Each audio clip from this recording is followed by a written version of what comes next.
Hello and welcome back to sections 17.2 through 17.3 as well as 17.5. In this video we'll be looking at a planar rigid body undergoing general plane motion. That means that it will be translating and rotating at the same time. So we'll use example 2 to demonstrate how to solve one of those. So you can see the problem here, and I've copied it over to our sheet over here. So kind of just to think about this, we have this disk and it's going to spin, and as it spins it's going to be winding up this cord and moving to the right. Now we expect that the center of gravity is just going to kind of follow a path straight to the right, but the body will be rotating the entire time. So I've drawn all of our givens as well as our external forces. So we have a normal and a friction force, we have a tension, we have weight, and an applied moment. For our kinetic side, I decided to use xy because again we expect that the center of gravity is going to just move in a straight line to the right. So we have ag in the x direction, ag in the y direction, and alpha. And I went ahead and highlighted the things that we don't know. So we don't know the normal force, the friction force, the tension, alpha, or either of the accelerations. So let's start reducing what we don't know in an effort to find the acceleration of gravity, alpha, and this tension up here at AB. So the first thing we should note is, as I talked, we do not expect the center of gravity to ever move upward. We only expect it to move to the right as this thing rotates. So it's basically going to get pulled. Well, actually, it's going to get pulled. It's going to like spin like this. Sorry, you get my fingers out of the way there. And so the center of gravity is just going to kind of move to the right. So since it's never going to move upward, we can zero that out, and that'll eliminate one of our unknowns. So now, if I try to do my equations of motion, so again, sum of forces and sum of moments, equal to either mass acceleration or Ig alpha. So if I look at sum of forces in the x, I will have 1, 2 forces plus an acceleration that I don't know. So that'd be 3 things. If I do forces in the y direction, I will have one thing here, and this is gone, so I will be able to find normal c in the y direction. If I do a moment about either I made up a point c, or g, then I will have alpha plus either fc or tab. So I'll have multiple unknowns when I do a moment equation as well.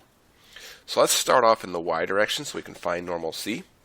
Once we find normal c, we can relate that to fc using our mu of k here. So we'll be able to get rid of 2 of these unknowns, and become more tractable to solve this problem. Alright, so we do sum of forces in the y direction. Up is positive. So this is mass acceleration of g in the y, so I'm going to write this, but note that it zeroes out. So this becomes a statics problem in the y direction. So in the y direction we have g going down, weight going down, and normal going up. So minus force due to gravity plus the normal at the made up point c equal to 0, which means that our normal at c is equal to the force due to gravity, which is just mass times gravity. So 200 times 9.81, and that is going to be a total of 1962. So 1,962 newtons.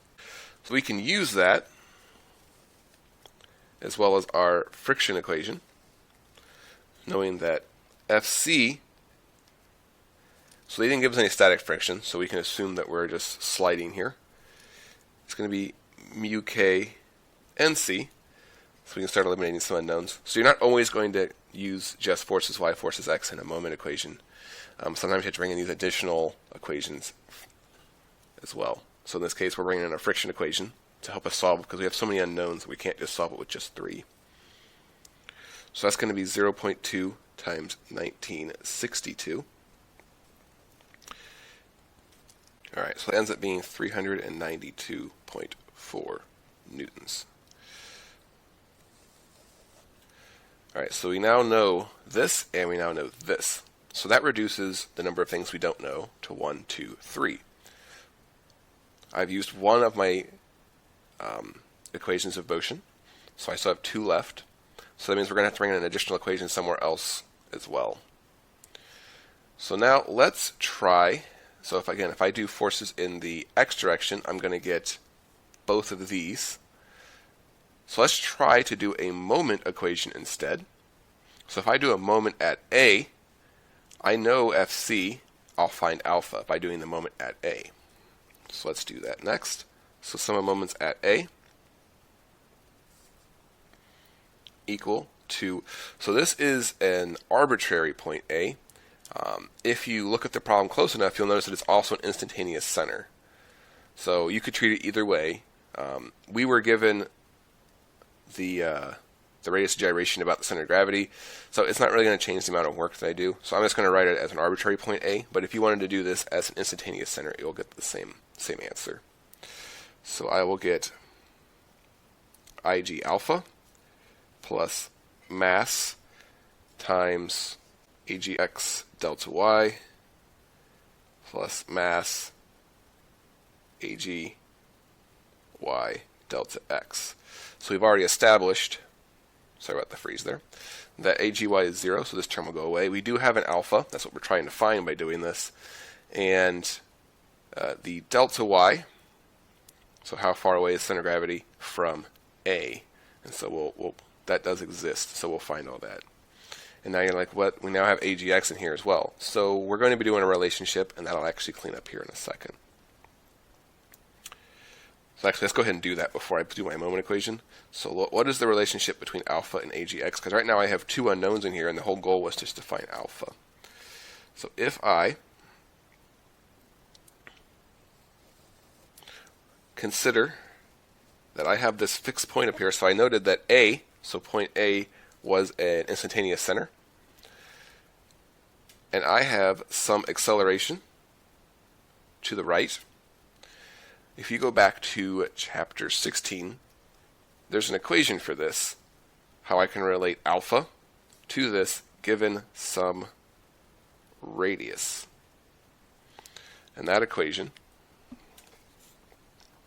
is acceleration is equal to r alpha.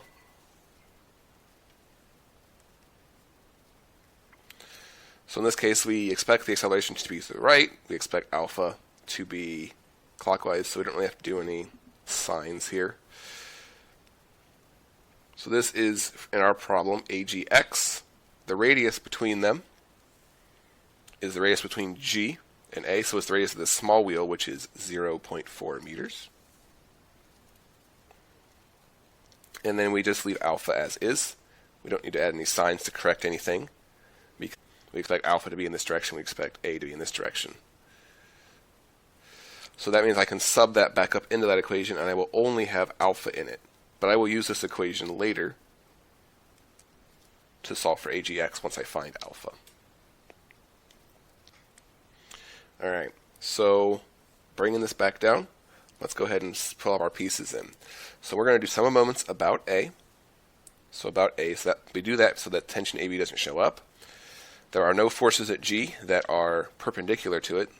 The weight is in line with it, so its line of action won't create a moment. Normal of C won't create a moment. So all I'm going to get is this force C as well as this applied torque of 450. So that 450 is applied in the direction that I have indicated as positive.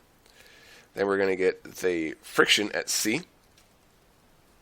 It is going to act, so from A is going to be 0.6 to get up to the center, plus another 0.4 to get to A. So we have our force, and then we determine manually what that'll do. So about A, we're going to be going the opposite direction of rotation is up. So I assume that right hand was positive. So this will need to be at a negative sign. Okay.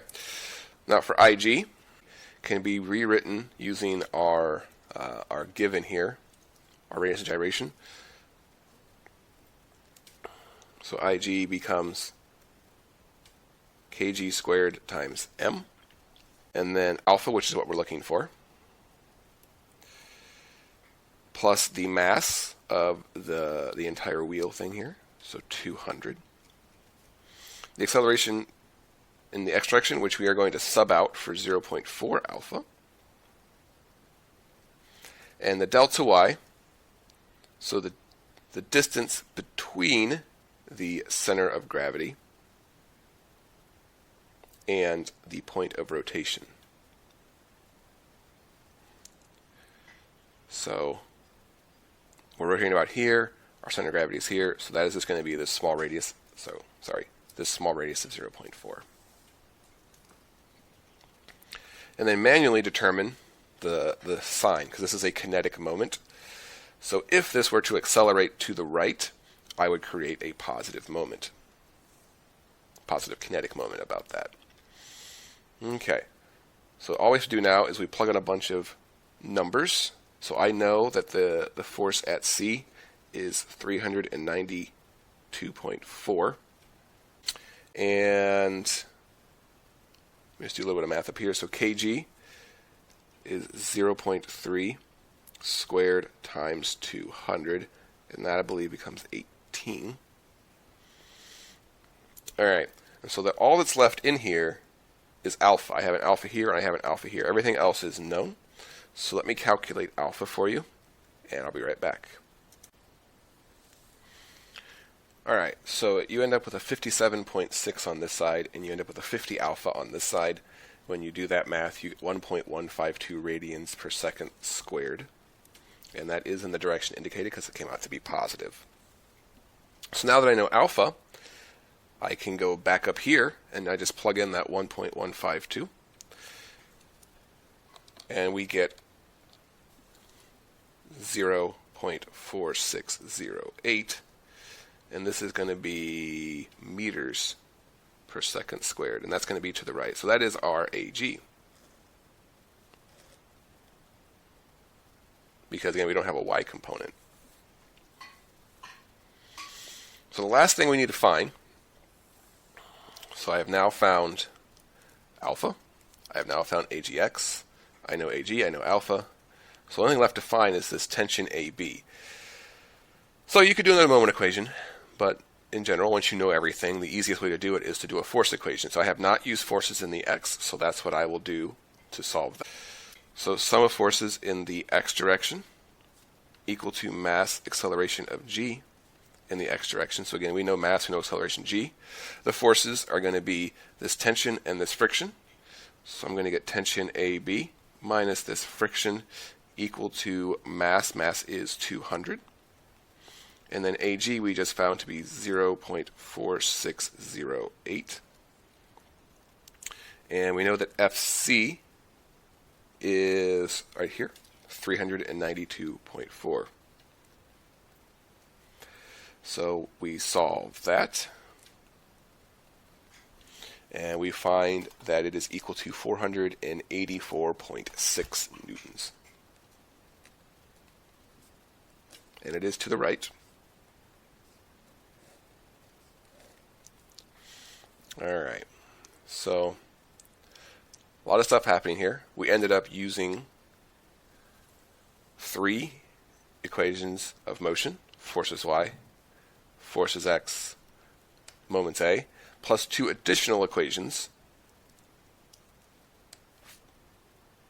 kinetic friction, and the acceleration of the center of gravity given a fixed point. And then the last unknown we were able to zero out because of just by looking at how the problem was going to move. All right, so sorry about the freezing. If you have any questions, feel free to contact me.